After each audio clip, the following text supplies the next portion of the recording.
فصلی علی محمد وعلی آل محمد کما صلیت علی ابراہیم وعلی آل ابراہیم انک حمید مجید اللہم بارک علی محمد وعلی آل محمد کما بارکت علی ابراہیم وعلی آل ابراہیم انک حمید مجید۔ محترم سامعین و پردہ نشین خواتین اسلام، پچھلے جمعے میں کتاب اللہ کی روشنی میں، کتاب و سنت کی روشنی میں ہم نے منافقین کی چند صفات کو دیکھا، جس میں سے تقریباً 6 یا 7 صفات آپ کے سامنے ذکر کی گئی تھی۔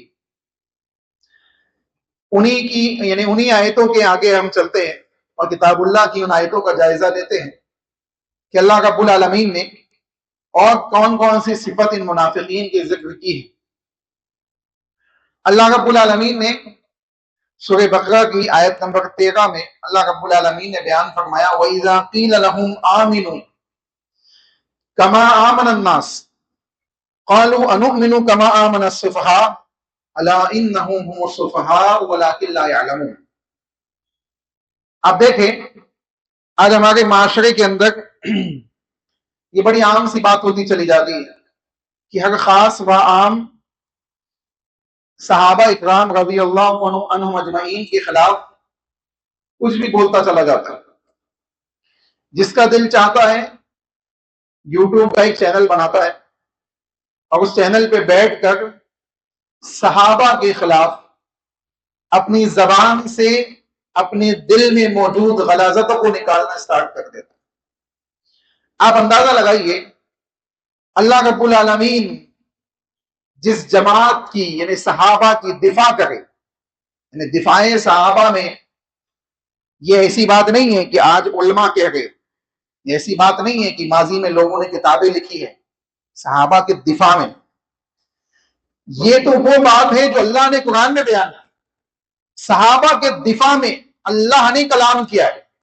سنیں اللہ رب العالمین کیا بیان کرتا ہے۔ اللہ نے بیان فرمایا وَإِذَا قِيلَ لَهُمْ، کہ منافقین کی صفت اللہ بیان کرتا ہے کہ منافقین کا معاملہ کیا ہے کہ صحابہ کے خلاف بدزبانیاں کرنے سے یہ باز نہیں آتے، صحابہ کے خلاف زبان درازیاں کرنے سے، اپنی زبانوں سے غلاظت نکالنے سے یہ باز نہیں آتے۔ اور یہ صفت آج افسوس کے ساتھ اس امت مسلمہ کے اندر بہت سے لوگوں کے اندر موجود ہے، یعنی عام اور خاص دونوں کی بات کر رہا ہوں۔ عام پبلک کے اندر بھی موجود ہے اور خواص کے اندر بھی، جو اپنے آپ کو بڑے بڑے عہدوں پہ رکھتے ہیں، وہ بھی سوشل میڈیا پہ بیٹھ کر صحابہ اکرام رضی اللہ عنہم اجمعین کے خلاف یا کسی ایک صحابی کے خلاف، کسی ایک صحابی کے خلاف بولنے والا بھی وہی ہے، اسی میں داخل ہے۔ تو یہ نہ سمجھے کہ اگر امیر معاویہ کے خلاف کوئی بول رہا ہے تو بہت اچھا کام کر رہا ہے۔ ہاں، آپ اندازہ لگائیے اللہ نے کیا کہا، سنیں اللہ نے کہا وَإِذَا قِيلَ لَهُمْ آمِنُوا، جب ان سے کہا جاتا ہے، کن سے؟ ان منافقین سے، کہ آمنو، ایمان لے آؤ۔ اس کا مطلب ہے کہ ایمان والے نہیں ہیں، یہ منافقین ایمان والے نہیں ہیں، حقیقی معنوں میں ایمان کے مستحق یا ایمان والے مومنین کی جماعت کے اندر داخل نہیں ہیں۔ یہ آیت کریمہ اس بات کی طرف بھی اشارہ کرتی ہے کہ منافقین الگ ہے، صحابہ الگ، منافقین الگ ہے، صحابہ الگ۔ اللہ کہہ رہا ہے وَإِذَا قِيلَ لَهُمْ آمِنُوا، جب ان سے کہا جاتا ہے کہ ایمان لے آؤ، کیسے ایمان لے آؤ؟ کما آمن الناس، جیسے لوگ ایمان لائے۔ اب یہ لوگ کون ہیں؟ صحابہ۔ یہ لوگ کون ہیں؟ صحابہ۔ الناس سے اس آیت کریمہ کے اندر اہل تفسیر نے یہ بات لکھی ہے، اس سے مراد کون ہے؟ صحابہ۔ اب دیکھیں عبداللہ ابن عباس جو مفسر قرآن ہیں، انہوں نے بھی اسی تفسیر کو ذکر کیا ہے کہ الناس سے مراد صحابہ ہے۔ کیا کہا جا رہا کہ جب ان سے کہا جاتا ہے کہ ایمان لے آؤ، کما آمن الناس، جیسے لوگ یعنی صحابہ ایمان لائے، اس کا مطلب منافقین ایمان والے نہیں ہیں، صحابہ ایمان والے ہیں۔ منافقین الگ ہے، صحابہ الگ ہے۔ اس کے بعد سنیں قالوا انؤمن کما آمن السفہاء، تو یہ منافقین جواب دیتے ہیں، منافقین جواب دیتے ہیں، کیا جواب دیتے ہیں؟ انؤمن، کیا ہم ایمان لے آئے؟ کما آمن السفہاء، جیسے یہ بیوقوف لوگ ایمان لائے۔ اب یہ بیوقوف کس کو کہتے ہیں؟ صحابہ کو۔ منافقین بیوقوف کسے کہہ گئے؟ صحابہ کو.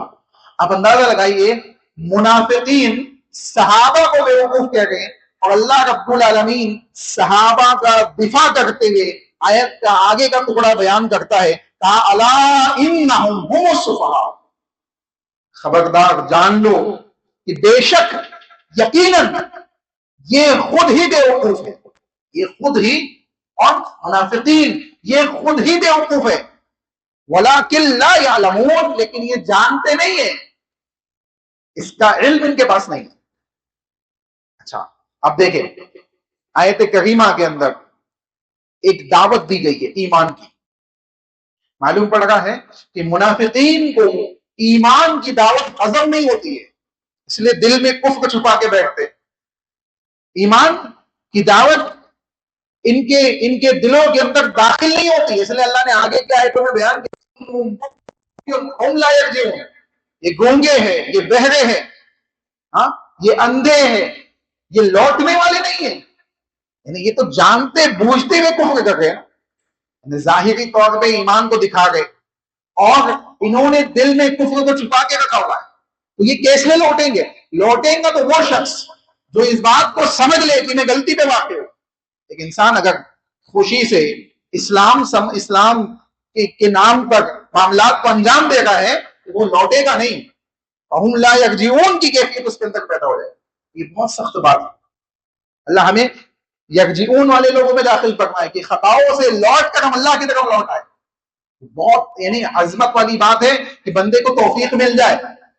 یہ عظمت والی بات کہ کفر کو چھوڑ کے توحید پہ آ جائے، شرک و بدعات کو چھوڑ کے کتاب و سنت پہ آ جائے، ہاں مختلف دنیا کے راستوں کو چھوڑ کر منہج صحابہ پہ قائم ہو جائے. یہ رجوع کرنا قسمت والوں کو ملتا ہے. یہ رجوع، یہ یرجعون کی کیفیت کہ اللہ کی طرف لوٹ آئے، یہ خوش نصیبی کی بات ہے.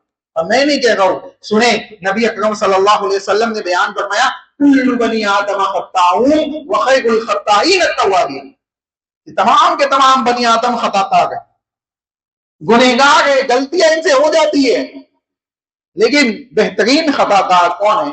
بہترین گنہگار کون ہے؟ بہترین گنہگار وہ ہے جو اپنے گناہوں سے توبہ کر کے لوٹ آئے اللہ کی طرف، اللہ کی طرف واپس آ جائے، اپنی غلطیوں کی اصلاح کرے. اب اگر ہماری زبانوں سے صحابہ کے خلاف باتیں نکلتی ہے اور ان آیتوں کو سننے کے باوجود اگر ہم نہیں لوٹ رہے ہیں تو یہ نہیں لوٹنا بھی منافقین کی صفت ہے. نہیں لوٹنا بھی منافقین کی صفت ہے.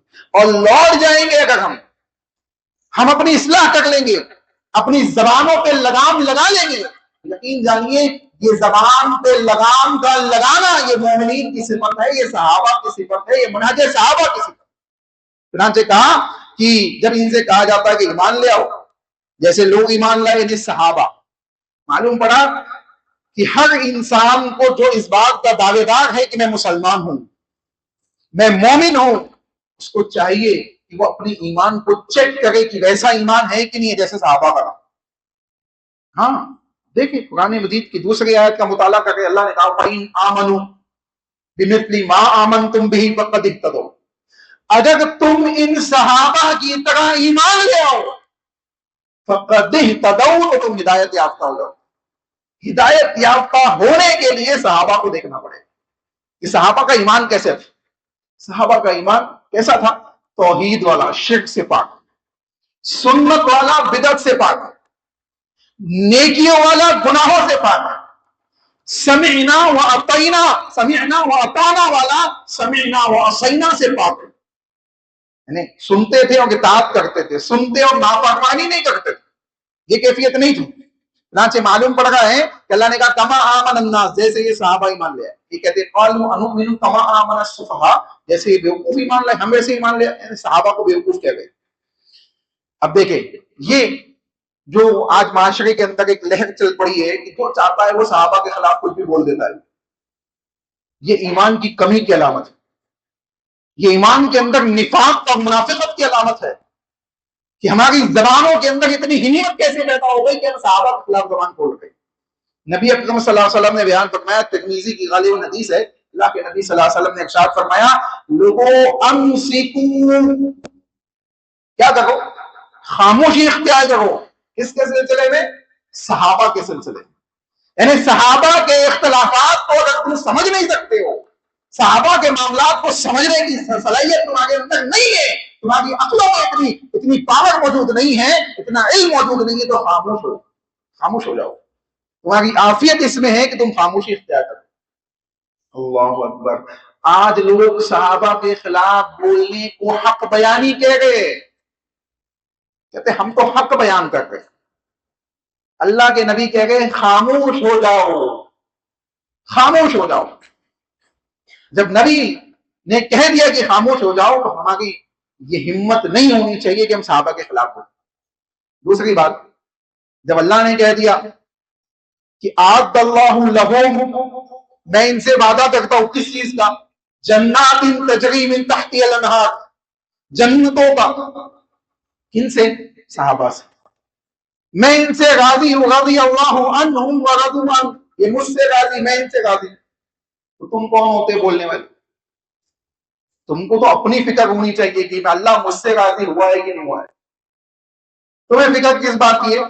جنگ جمل، جنگ صفین، حضرت امیر معاویہ، ہاں انہوں نے کیا کیا؟ اللہ پوچھے گا تم سے پوچھے گا. آپ اندازہ لگائیے آج ہمارے مسلکوں کے خلاف اگر کوئی کچھ بول دے تو ہم کمیٹی لے کے مسجدوں کے اندر آ جاتے ہیں، فلانے عالم نے ایسا ایسا بولا، آپ کی مسجد سے بولا گیا، اور یہ اور وہ پتہ نہیں کیا کیا ہم کر دیتے ہیں. اور انہی لوگوں کے مسلکوں کے بڑے بڑے علماء صحابہ کے خلاف بول دے تو ان کے ماتھوں پہ شکن نہیں آتی. یہ ہمارا ایمان، یہ ہمارا ایمان ہے. سوشل میڈیا پہ بیٹھ کر صحابہ کے خلاف بولنے والے لوگوں میں بڑے بڑے لوگ موجود ہیں. چھوٹے موٹے کی بات نہیں کر رہا ہوں میں، اور ان بڑوں کو دیکھ کر چھوٹے بھی بولنے لگے. عوام الناس کے اندر ایسے لوگ پیدا ہو گئے جو صحابہ کے خلاف بول رہے ہیں. تو ایسے لوگ جو صحابہ کے خلاف بول رہے ہیں، در حقیقت میں کتاب اللہ اس بات کی گواہی دے رہا ہے کہ ان کے اندر نفاق کی ایک صفت موجود ہے. ان کو چاہیے کہ اپنی یہ منافقت کی صفت کو نکال دے اور ایمان میں اضافہ کرے. اس کے بعد آخری چیز، آیت کریمہ کا آخری جملہ سنیں. اللہ نے دفاع میں کیا کہا؟ انہوں نے کہا کہ یہ بیوقوف ہے صحابہ. اللہ نے کہا الا انہم هم السفہاء، یہ بیوقوف نہیں ہے بلکہ تم خود بیوقوف ہو. اس کا مطلب ہے کہ صحابہ کے خلاف تم جو بولو گے وہ تمہارے طرف اللہ لوٹا دے گا. منافقین نے صحابہ کو بیوقوف کہا، اللہ نے کہا نہیں، منافقین خود بیوقوف ہے. تو جو بھی شخص صحابہ کے خلاف کچھ بولے گا اللہ رب العالمین اس کی بات کو اسی کی طرف لوٹا دے گا. کسی صحابی کے خلاف بولنے سے پہلے یہ ضرور سوچ لینا کہ ہم کیا بول رہے ہیں. آگے سنیں، اللہ رب العالمین نے انہی صحابہ کے ایمان کو ہدایت کا ذریعہ بتایا. جیسے ابھی آیت سنی آپ نے، فَإِنْ آمَنُوا بِمِثْلِ مَا آمَنْتُمْ بِهِ فَقَدْ اهْتَدَوْا. انہی صحابہ اکرام رضی اللہ عنہم اجمعین کے سلسلے میں اللہ نے بیان فرمایا کہ اگر ان کی اتباع کرتے ہوئے زندگی گزارو گے تو تم اپنے سیدھے راستے کو پکڑ لو گے اور تم انشاءاللہ جہنم سے بچنے والے لوگوں میں شامل ہو. سنیں اللہ نے کہا وَمَن يُشَاقِقِ الرَّسُولَ مِن بَعْدِ مَا تَبَيَّنَ لَهُ الْهُدَىٰ، جس کے سامنے حق بات پیش کر دی جائے، واضح کر دی جائے، اس کے باوجود وہ نبی سے ٹیڑھا پن اختیار کر گئے. وَمَن يُشَاقِقِ الرَّسُولَ، حق بات آ گئی ہے، کتاب و سنت کی بات آ گئی ہے. ٹھیک ہے مولوی صاحب، قرآن و حدیث تو یہ اپنی جگہ صحیح ہے، لیکن میرا مسلک یہ ہے، یہ ٹیڑھا پن ہے. یہ کیا ہے؟ ٹیڑھا پن ہے. ہاں، اور ہمارے یہاں بھی موجود ہے لوگ اپنے اپنے معاملات کے لیے اپنے اپنے راستے اور گلیاں نکالنے والے لوگ موجود ہیں. تو یہ سمجھ لے اللہ نے کہا کہ جو نبی کی بات آنے کے بعد ٹیڑھا پن اختیار کرتا ہے، اللہ نے بیان فرمایا وَيَتَّبِعْ غَيْرَ سَبِيلِ الْمُؤْمِنِينَ، اور مومنین کے راستے کو چھوڑ کر دوسروں کے راستے کی اتباع کرتا ہے. اب یہ آیت کریمہ جب نازل ہوئی تو مومنین کون تھے؟ کون تھے مومنین؟ یقیناً مومنین صحابہ تھے. تو مومنین کے راستے کو چھوڑ کر اس کی اتباع کر رہا ہے، دوسرے راستوں کی اتباع کر رہا ہے. صحابہ کو نہیں دیکھ رہا ہے، صحابہ کو چھوڑ کر دوسروں کو اپنا رہنما بنا ہوا ہے. وَيَتَّبِعْ غَيْرَ سَبِيلِ الْمُؤْمِنِينَ، سبیل مومنین کو چھوڑ دیا، صحابہ کے راستے کو چھوڑ دیا ہے. نُوَلِّهِ مَا تَوَلَّى وَنُصْلِهِ جَهَنَّمَ وَسَاءَتْ مَصِيرًا. اللہ نے کہا کہ ہم گھسیٹ کے اس کو جہنم میں داخل کر دیں گے.